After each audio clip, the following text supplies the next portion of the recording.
A Book in Time by Aldiss.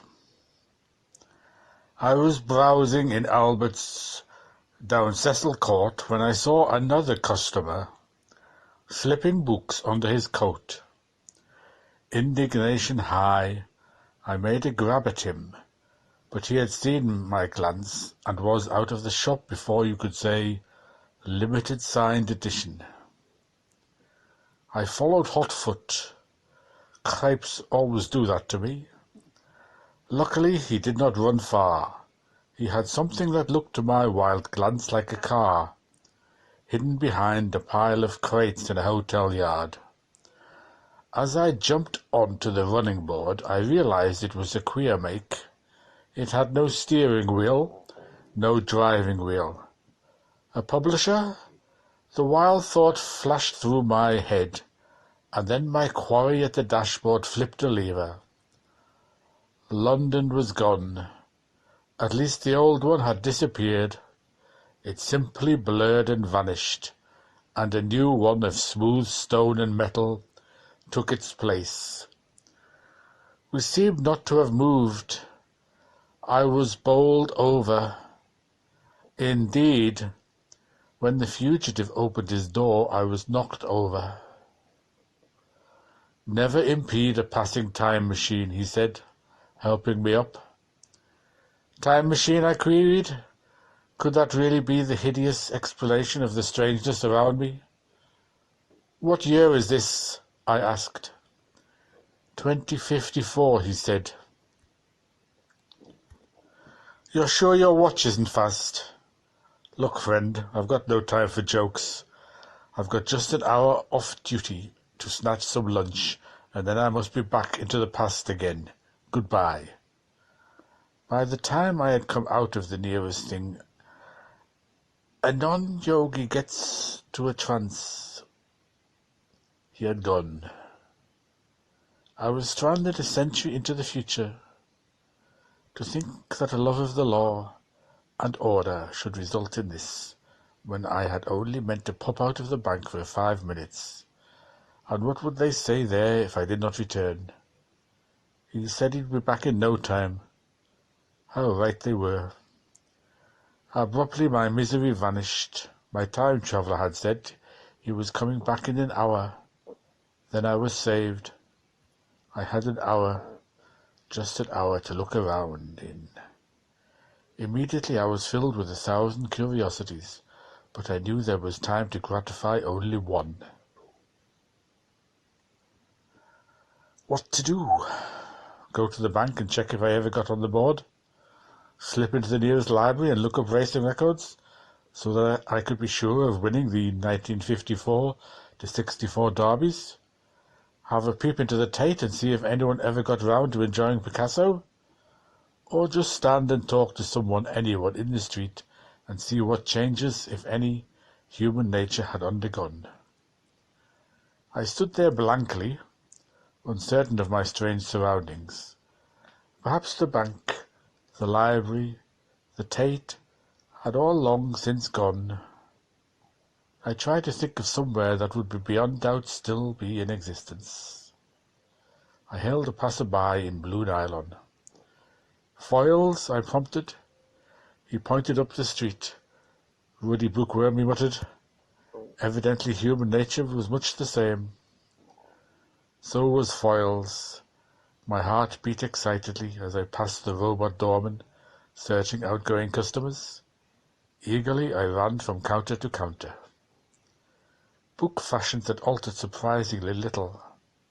Although novels were mainly Royal Octavo and technical books, demi-16mo in 2 volumes, they were still printed on nothing more exotic than paper. Good paper, too. There was no war on, obviously. Even the same dear old typefaces greeted me, although I spotted a new letter in the alphabet, a cross between an A and a Y. The collected works of Angus Wilson in 22 volumes hypnotized me. It cost £9. Poundels, rather. Alas, I had no poundels. My eyes floated over novel titles. His dear dead body, In what mad ecstasy? Too soon the plebiscite? Not much change there. Dust jacket art was impressive. Nearly everyone looked fit for framing. To my bulging eyes, I glanced at a blurb. This absorbing account of the ages when our ancestors travelled by railway trains holds the reader in an iron track all its own. Every chapter sizzles with steamy excitement, not a sleeper among them. Once you pick up the saga of a man who commuted, I dropped it, plus ça change. But the quote came from the Mirror Literary Supplement. What fantastic revolution in taste did that denote? Even more tantalizing were the technical books. Teach yourself astrogravitics. There was a counterful of that. Current bestsellers. Third Stage Mutation, published by Harwell University. Cybernetics in the Home. Through the Time Barrier. And lunar fungi and quasi-grasses. And what were Venusian calatopods? Many publishers' names were new, although most of the old ones still seemed to be going strong. I could see nothing of Blank and Blank, rather to my pleasure. I had always hoped they would expire, since they rejected a modest little treatise of money I had written. What quaint story, I wondered, lay behind the name Jonathan Carp? Or was it merely a pronunciation change? I sighed. The Encyclopaedia Britannica was still in 48 volumes. Knowledge was still accumulating. Biographies also accumulated. Abide the question. One final thing. The usual kind of title. And then I jumped. A memoir by John Fluffston. 1950 to 2027. It mustn't, it couldn't. It must be my infant son, Johnny.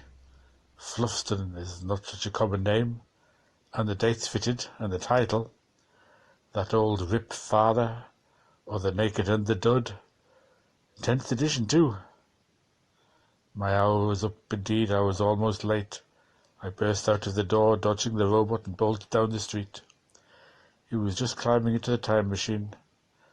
"Hey," I called wildly. "Hey, if you will take me back to 1953, I promise not to mention those books you stole from Albert's." It was hardly a tactful way of catching a lift. I admit I was upset. But the fellow smiled and said, "Jump in." I did so. "Those books were not stolen," he said casually. "I'm a bookseller." I left a small gold nugget for them. "It's tedious, I know, but we have different currencies then and now." "Why didn't you make yourself known to Albert?" I asked accusingly. "He's always helpful." He flipped up his lapel, revealing a hidden badge. On it were the initials ABA. Not the Antiquarian Booksellers Association, I gasped. He nodded grimly. "We're a secret organization these days," he said. "There have been 2 major wars since your time. All the old books have gone up in smoke. Our only source of supply is the past. It's illegal, of course. Police after us night and day." "I see you have come back a century for supplies. It seems very underhand." "We'd never see a golden cockerel otherwise," he said sadly. "Besides, a chap has to live." "Okay, I won't say anything," I promised. How did I know what weapons he could produce if driven too far? Right, hold on. The lever flipped, the dials crawled, back to 1953. Wordlessly, I made my way back to the bank. As you see, I did not keep my word. Somehow it hardly seems binding. After all, the fellow will not be born for 50 years yet. You do not believe this? Doubters may call and inspect the little volume I pocketed With few qualms, it provides complete proof for my statements. It is published by Frederick Warne and Co., Limited, 2052. It is called The Observer's Book of Spaceships.